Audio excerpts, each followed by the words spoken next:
want me to pay more than 60% of my income that I pay already? Do you? I'll tell you what Hillary Clinton would like. She would like to give more Americans. If I made $1 billion a day, you don't deserve to take 60% of my income. If you feel this angry, how do you think middle-class Americans feel who have watched Republican presidents, who've watched people like Donald Trump come in? 60%. Is it fair? Is it fair? Is it? Stuart, I'm not going to answer about your taxing because I don't know what your tax situation is. I told you that it is fair. Fiery and emotional. Let's bring in a Republican from Texas, former Congressman Ron Paul. Congressman Paul, yeah, something tells me that you might fit in somewhere in the middle between that little fisticuffs we saw, those fireworks yesterday. Well, I don't know if I'd be in the middle, but it's not physically, but maybe ideologically. Yeah, well, this tells you the story how unfair. You know, they want fairness. Who's going to design fairness? Always the guy that's defining it knows what they want. I think big government is unfair. And when you have big government, you have to have taxes. Then taxes are unfair. So I think the income tax is the worst kind of tax because it's based on the assumption that the government owns you. And it owns all your income. So if it's 1% or 99%, the principle is the same. And that's why some people argued against the income tax early on. So when you argue percentages, I think they're missing the point. Does the government own us as people? No, our civil liberties should be protected, but our economic liberties should be protected. We have a right to our life. We should have a right to the fruits of our labor. So we shouldn't be arguing the percentage. But this idea of fairness is terrible. It's exactly opposite of libertarian thinking and what personal liberty is all about.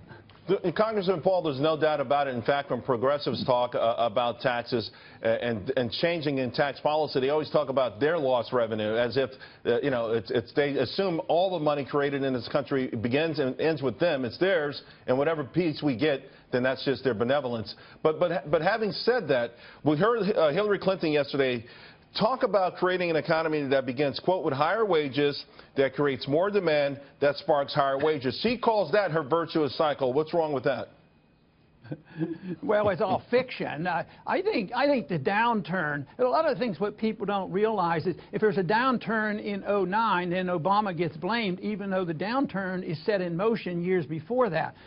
The boom leads to the bust, and we've had sort of a boom going to the wrong place and went to Wall Street because we've had a lot of money printing, but the middle class hasn't been helped. So the boom is set in there, but the recession is destined. So no matter who you get as president, there's going to be a downturn, and the only difference can be made is what you do with it. You can end it sooner. I mean, if a Republican does what they claim, lower taxes, get rid of regulations, right, you might end the recession. But the recession is coming, and this Trump gets in and there's a bad recession for a year, he shouldn't be blamed for it. And we drift away into this partisan stuff rather than the economic philosophy of what the Federal Reserve is doing. They're the ones who cause the mischief. But they do that to accommodate the people who want the welfare warfare state. They need money. There's not enough revenue. So we'll print the money. And then we get into trouble. We spend more money, run up more debt, and print more money. And that cycle has to be broken, but it will be, not because we're going to have